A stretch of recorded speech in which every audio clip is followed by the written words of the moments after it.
Are the Boston Celtics the team to beat? Certainly, I think so. And a guy that it works in sports reporting as well, in Stephen A. Smith, also agrees that the Boston Celtics are the favorites to win it all. And if they are going to lose the championship, it is going to be on their own terms. We'll be breaking down Stephen A.'s analysis of how great the Boston Celtics have been this season so far. And we'll also be looking at the Celtics' first quarter statistics so far this season, looking at what they've done great at, what they can improve on, and how they can be a better team going to the playoffs. All that and more on this episode of Celtics Digest. I'm Bruce Veliz. But before we get into any Boston Celtics content, I would like to say that roughly right around 80% of our viewers are not subscribed. 79.6% of you guys are not subscribed. And we'd greatly appreciate it if you guys hit that big old red subscribe button and join the Celtics Digest family. We can't thank everyone enough that's already hit that subscribe button, and we're getting closer to our goal of 3,000 subscribers. So if you guys are new to Celtics Digest and want to make sure you stay up to date on daily Boston Celtics content, make sure to hit that subscribe button and join the family. Would greatly appreciate it. But let's break down the news today. So make sure to grab a snack and get ready to go, as this is going to be a jam-packed episode looking at these Boston Celtics rumors.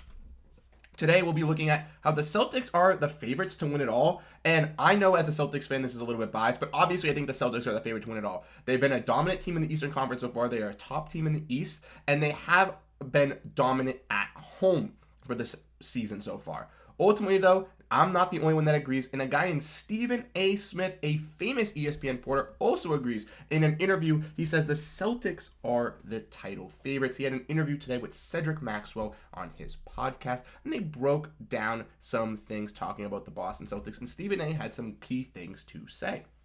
Stephen A. mentioned that the Boston Celtics are the best team in the NBA. They have great players in Jaylen Brown and Jayson Tatum. And with Jaylen Brown just getting his extension, obviously Jayson Tatum is going to be looking for his in this summer, and he's inevitably going to get it. And these guys are both young superstars for this Celtics team. They're both under the age of 27, and they both have potential to be dominant superstars for the next 5 to 8 years. And the Boston Celtics are definitely looking at that as a cornerstone piece. Obviously, the Celtics want to be a dominant team, and by having these nice guys already on the team, it already helps. Then, obviously, the key additions of, Jrue Holiday, Kristaps Porzingis, Derrick White, Al Horford, Sam Hauser, and whoever else the Celtics look to pursue to add for this bench unit for the playoffs will obviously be key additions for the squad. Stephen A. also mentioned to say that if the Boston Celtics do lose this championship, it is their championship to lose, and they should not be playing second fiddle to anybody else. He believes that the Boston Celtics have the clearest shot to win the NBA championship and definitely deserve it, as they are playing as one of the best teams in the NBA. They got a top defense, a top offense, which we'll dive into in a little bit. And they're also 10-0 at home so far, and the only team to remain undefeated in the NBA at home so far. So that's great as well. So the Boston Celtics have been off to a terrific start, and Stephen A. thinks that they're going to be title favorites. Let me know what you guys think in the comment section down below. Do you guys agree with Stephen A. Smith and think the Boston Celtics are the title favorites for this season's championship? I think they are. As we've seen the start of the season so far, they are top of the East, and they are ready to be locked in and ready to go. Joe Mazzulla has already done a great job in his first full technically year as the full head coach, as he had the whole offseason to get his assistants, get everything ready to go. And now this whole team is bought in and ready to win. But let's look at the more important news, looking at the Celtics first quarter check-in. And if you guys did not know, we are already a quarter through the season, which is kind of shocking. We're only about not even 2 months in, and we're already a quarter into the season, which is kind of scary. But the season's been going by fast, and it's been a great season for the Boston Celtics. So there's an article posted by CBS Sports breaking down each team's first quarter performances, going over their record, how well they are doing in the NBA, and then going over some positives, negatives, and giving a little bit of synopsis of that team. And I'm here to provide the Boston Celtics synopsis. So why don't we look at this? The Boston Celtics from CBS Sports get an A+ for playing a great team this season, and they are one of the top 5 teams ranked on this list. Their record is obviously 16-5, and with the basics, they are 6th in offensive rating, 3rd in defensive, and 1st in net rating at a +8.5.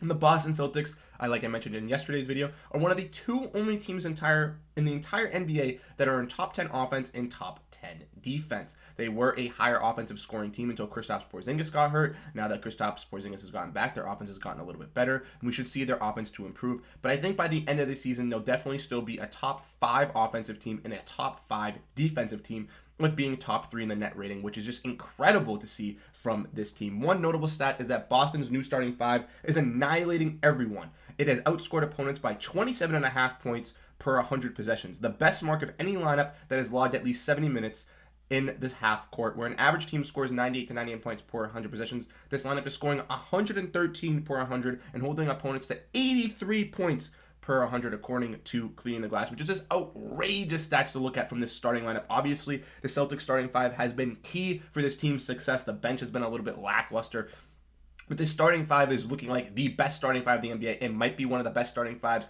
that we've seen all time statistically in the NBA. And a reason for optimism is that Jayson Tatum has always had a mid-range game, but until this season, he's never made more than 40% of his long twos. And this year, that number is up to 54%, which is just amazing to hear from Jayson Tatum. I love that the Boston Celtics are settling for more mid-range type shots and looking for that as an option. We've seen with Jaylen Brown and Jayson Tatum. Jayson Tatum putting on that muscle. Looks like he's working a little bit more in the post. He's been working with, obviously, Sam Cassell, Charles Lee to work on those moves, but he has been a dominant scorer for the Celtics in both levels, on from the three-point line and from attacking the rim and hitting from the mid-range. Jaylen Brown has also worked on his attacking game, and that's been his main specialty for the Boston Celtics so far. He attacks the rim. Jayson Tatum more effectively shoots for the Boston Celtics.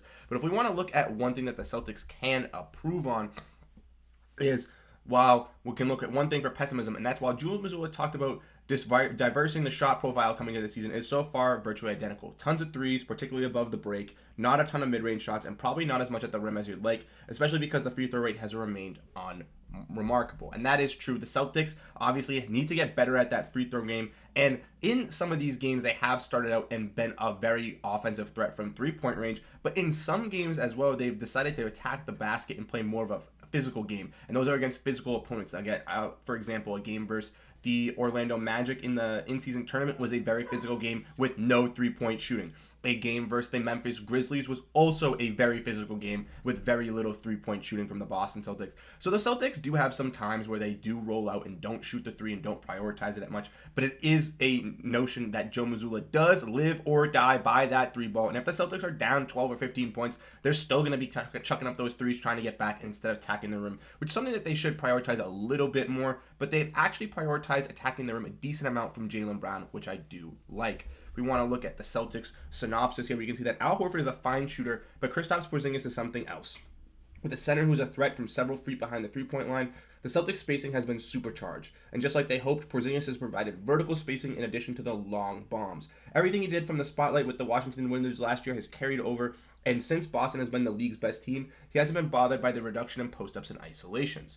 There are still nits to pick in offense. They turn down driving opportunities, aren't awesome in transition, and turn the ball over too much. But I'm not even sure how to concern the troll Celtics defense. They still don't really force turnovers, I guess, but it has hardly mattered. Jrue Holiday and Derrick White are maniacs, and the team is elite when it comes to protecting the rim, preventing corner threes, transition defense, and defensive rebounding. Boston is committing fewer fouls than it did last season too, which was also amazing to hear.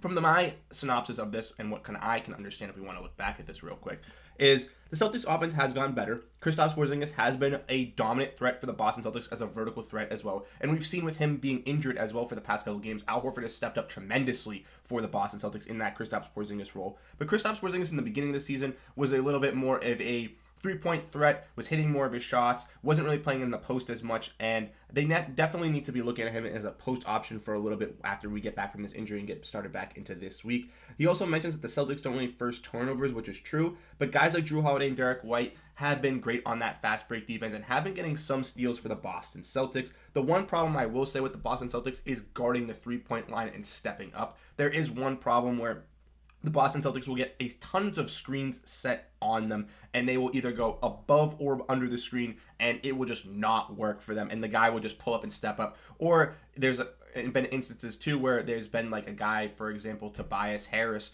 who's been playing for the Philadelphia 76ers, who's open for three, and then Nicholas Batum has the ball, he's going to fake it or maybe shoot it, and there's no guy to help out on the defensive side, so he just passes it to the open guy, and the Celtics get screwed there. There's times where the Celtics definitely need to be a little bit better of a perimeter defenders, but they have been solid at protecting the rim, and they've been a top defensive team, as we mentioned, top 3 defensive, top 6 offensive. So they've been a dominant team so far this season. Let me know what you guys think of your opinions from the Celtics' first quarter analysis. How well have you been playing? Have they exceeded our expectations, or are they underappreciating your guys' expectations? They've definitely exceeded mine. I really like how this starting lineup has worked out. The bench needs a little bit of work, but as we see in the next couple of weeks, getting closer to the trade deadline, hopefully we'll see who's going to stick out for the Boston Celtics and who might stay. And if there are some holes that we need to fill for this championship roster, I'm sure Brad Stevens will be the guy to go out and get them.